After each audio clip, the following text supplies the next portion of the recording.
नमोस्तोचा श्री शशि जैन हिसार हरियाणा से अपनी शंका रख रही हैं। कोई व्यक्ति 10 प्रतिमाधारी पूरा परिग्रह का त्याग करके मरण को प्राप्त होता है तो उस जीव को कौन सी गति होती है? देखिए, व्रतों के साथ यदि मरण होता है तो नियम से देव पर्याय को ही प्राप्त होते हैं, क्योंकि व्रत के साथ मरण, उसमें भी सम्यक दर्शन हो, क्योंकि व्रत वही हैं जो सम्यक दर्शन पूर्वक होते हैं। तो पहली प्रतिमा की ही कंडीशन यही है कि सम्यक दर्शन से शुद्ध उसके व्रत होना चाहिए। तो सम्यक दर्शन देव शास्त्र गुरु संबंधी उसकी श्रद्धा है, तत्व का निर्णय है, और वह 10वीं प्रतिमा का पालन कर रहा है, निरतिचार रूप से पालन कर रहा है। तो नियम से यदि उस प्रतिमा के साथ उस जीव का मरण होता है तो वह स्वर्ग आदि को ही प्राप्त होता है।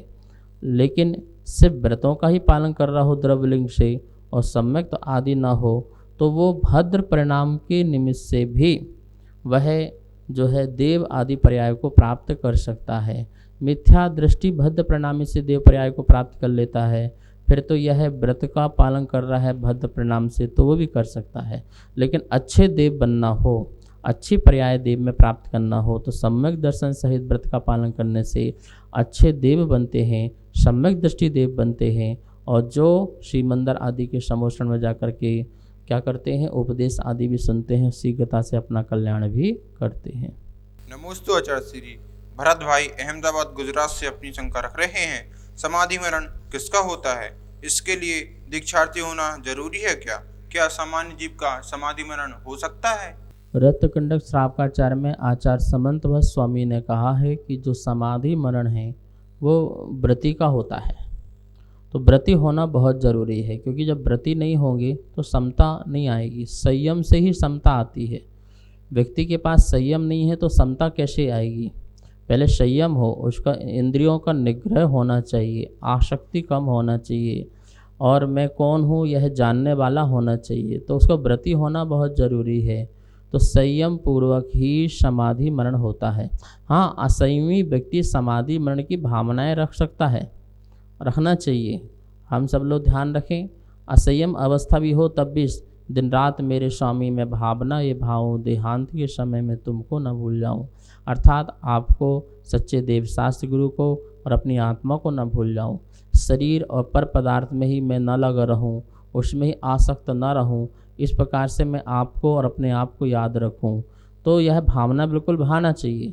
लेकिन रत्नकुंडक श्रावकाचार्य में कहा, प्रत्याख्यान कषाय का त्याग करके वह जो है मुनिराज बनता है, अथवा आप प्रत्याख्यान आदि कषाय का त्याग करके वह देशव्रती श्रावक आदि बनता है, वह व्रती ही जो है समाधि मरण का अधिकारी है। वैसे तो मुनि महाराज ही हैं जिनकी सच्ची समाधि होती है। यदि कोई जीव मुनिराज बन करके समाधि उत्कृष्ट करता है तो वो 2-3 भाव में ही मोक्ष चला जाता है। मध्यम समाधि रत्नत्रय पूर्वक यदि होती है तो उसके 7 या 8 भाव ही शेष बचते हैं। यदि जगन्य रत्नत्रय पूर्व समाधि करता है तो उसके ज़्यादा से ज़्यादा 32 भाव ही संसार के शेष बचते हैं। अतः इसके उद्देश्य अपन समझ सकते हैं कि व्रती संयमी होना जो बहुत ज़रूरी है समाधि मरण के लिए। नमोस्तु आचार्य श्री सुषमा अनिल जैन हॉस्पेट कर्नाटक से अपनी शंका रख रहे हैं। मैं पर पदार्थ हूँ, इसका क्या अर्थ है? मैं पर पदार्थ हूँ ऐसा नहीं, मैं पर पदार्थ से भिन्न हूँ ऐसा होना चाहिए। क्योंकि जो मैं हूँ, जो मेरी आत्मा है, वो पर पदार्थ से भिन्न है। जो शरीर है वो पर है, परिवार जो है वो पर है, परिग्रह जो है वह पर है। मैं उससे भिन्न हूँ, मैं उससे अलग हूँ। मैं तो एक स्वतत्व हूँ, चेतन तत्व हूँ, जानने देखने वाला एक ज्ञायक स्वरूपी आत्मा हूँ। वह जो है पर से बिल्कुल भिन्न है। वो अपने में मग्न रहने वाला है, अपनी पर्याय में रहने वाला है। इस प्रकार से मैं परद्रव्य से भिन्न चेतन ज्ञायक स्वरूपी आत्मा हूँ, ऐसा अर्थ समझना। नमोस्तु आचार्य श्री प्रवीण जैन नासिक महाराष्ट्र से अपनी शंका रख रहे हैं। लेस्या 6 हैं, उसके 26 भेद हैं। उसके मध्य के 8 परिणामों में आयुबंध होता है। उन 8 परिणामों के 8 ब्लॉक होते हैं, तो एक ब्लॉक में कितने परिणाम होते हैं? देखिए, 6 प्रकार की जो लेस्याएँ हैं वो जघन्य, मध्यम और उत्कृष्ट के भेद से 18 भेद हो जाते हैं 6 के, और इनके 8 मध्य अंश बनते हैं, जिन 8 मध्य अंश में ही आयु कर्म का बंध बनता है। तो कापोत के जो उत्कृष्ट भाग से और पीत के उत्कृष्ट भाग से यदि अपन मध्यांश बनाएंगे तो वो 8 मध्य अंश बन जाते हैं। कृष्ण के जो जघन्य परिणाम हैं और शुक्लेश्या के जो उत्कृष्ट परिणाम हैं उसमें कर्म आयु कर्म का बंध नहीं बनता है। इस प्रकार से जो 8 मध्य स्थान हैं उन मध्य स्थान के भी मध्य अंश के भी एक एक के असंख्यात लोक प्रमाण जो परिणाम होते हैं, परिणामों के भेद होते हैं, उसमें अपन ये नहीं समझे कि इतने ही परिणाम होते हैं, एक एक के भी असंख्यात लोक प्रमाण परिणामों के भेद होते हैं। उन भेदों में आयु कर्म का बंध होता है। नमोस्तु महाराज श्री। बीना जैन द्वारका दिल्ली से अपनी शंका रख रही हैं। अरिहंत भगवान निर्माण से पहले और केवल ज्ञान के बाद कहाँ रहते हैं? केवल ज्ञान हो जाने के बाद वह तब तक इस पृथ्वी लोक में रहेंगे जब तक निर्माण की प्राप्ति नहीं होगी। तो केवल ज्ञान तो हो गया, पर आयु कर्म भी शेष बचा हुआ है, तो वह इस पृथ्वी लोक में गमनागमन करते हैं, विहार आदि करते हैं, उपदेश आदि भी दे सकते हैं। और निर्माण जब तक नहीं हुआ है और जैसे ही निर्माण हो जाएगा तो उस शरीर को छोड़ करके आत्मा सिद्धालय में पहुंच जाएगी। जैसे मान लो भारत क्षेत्र में कोई तीर्थंकर हैं और उनको केवल ज्ञान की प्राप्ति हो गई, तो भारत क्षेत्र में ही वो विचरण करेंगे और उपदेश आदि देंगे, और जब आयु कर्म समाप्त हो जाएगा तो उनका निर्माण हो जाएगा और फिर वो मोक्ष को प्राप्त हो जाएंगे, शरीर रहित हो जाएंगे। तो जब तक निर्माण नहीं हुआ है वो अपने ही क्षेत्र में भ्रमण करते रहते हैं। नमोस्तु आचार्य श्री। विनय श्री जैन छिंदवाड़ा मध्य प्रदेश से अपनी शंका रख रहे हैं।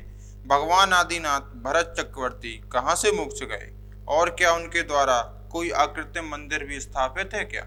भगवान आदिनाथ और भरत चक्रवर्ती जो पिता और पुत्र थे, इन दोनों का जो मोक्ष है वो अष्टापद से हुआ, जिसे कैलाश पर्वत भी कहा जाता है। तो उस अष्टापद से मोक्ष को प्राप्त हुए भरत चक्रवर्ती मुनि बन करके, और आदिनाथ भी मुनि बन करके मोक्ष को प्राप्त हुए। आकृत्रिम चित्तालय की स्थापना कोई नहीं कर सकता है। हाँ, भरत चक्रवर्ती ने उसी अष्टापद में 72 कृत्रिम चित्तालय बनाए, जिन मंदिर बनाए, और वह जिन मंदिर स्वर्ण के जिन मंदिर 72 त्रिकाल 24 वर्तमान भूतकाल की और भविष्यकाल के जो तीर्थंकर हुए उनकी 24 का निर्माण किया उस अष्टापद में कैलाश पर्वत में। नमोस्तु आचार्य श्री।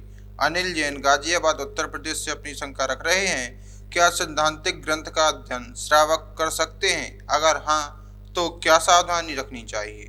सैद्धांतिक ग्रंथों का जो अध्ययन है वो गृहस्थ भी कर सकता है, यहाँ पर इसमें कोई बाधा नहीं है। पर हाँ, जब सैद्धांतिक ग्रंथों का अध्ययन हो तो हमें बहुत सावधानियाँ रखना चाहिए। परिणामों में शुद्धता होना चाहिए, हमारी कषाय जो है शांत होना चाहिए, उपशमन परिणाम होना चाहिए, और आचरण शुद्ध होना चाहिए। अभक्ष का सेवन, रात्रि भोजन, लोभ आदि की अधिक प्रवृत्तियाँ, इन सब कुछ से दूर होकर के बिल्कुल शांत स्वभावी परिणाम से अध्ययन करना चाहिए, जिससे किसी प्रकार का अर्थ का अनर्थ ना हो। संयम रूप परिणाम से जब हम जिनवाणी का अध्ययन करते हैं, सैद्धांतिक अध्ययन करते हैं, तो वो हमें समझ में भी आता है और अर्थ का अनर्थ भी नहीं होता है। इसलिए आचरण प्रधान होकर के ही हमें ऐसे सैद्धांतिक ग्रंथों का अध्ययन करना चाहिए। चतुर्दशी का पर्व हो और किसी प्रकार का भूकंप हो, ज्वालामुखी हो, उल्कापात हो, देश में महामारी हो, तो उस समय ना करें, क्योंकि उस समय अपना मन विचलित होता है। तो विचलित मन में यदि हम पढ़ेंगे तो ना जाने हम अर्थ का अनर्थ लगा लें और हमारी श्रद्धा जो है कुश्रद्धा हो जाए मिथ्या दृष्टिपन हमारे अंदर हो जाए। इसलिए शांत स्वभाव वातावरण में संयम पूर्वक स्वाध्याय करें, जिसमें कोई बाधा नहीं है श्रावक को पढ़ने में। सभी को सादर जय जिनेंद्र। हमारे पास तत्वार्थ सूत्र के प्रथम अध्याय की पुस्तक छपकर आ चुकी है, जिसमें चित्रों और स्लाइडों के माध्यम से सरलीकरण करके अर्थ समझाया हुआ है, जो आचार्य श्री के श्रीमुख से समझाया गया है। और जो भी महानुभाव इस तत्वार्थ सूत्र की प्रथम अध्याय की पुस्तक को मंगवाना चाहते हैं एवं द्वितीय एवं तृतीय अध्याय की पुस्तकों को छपवाना चाहते हैं, वो नीचे दिए गए नंबर पर संपर्क करें। एवं जो भी पुण्यार्जक बनना चाहते हैं वो भी नीचे दिए गए नंबरों पर संपर्क करें। धन्यवाद। जय जिनेंद्र।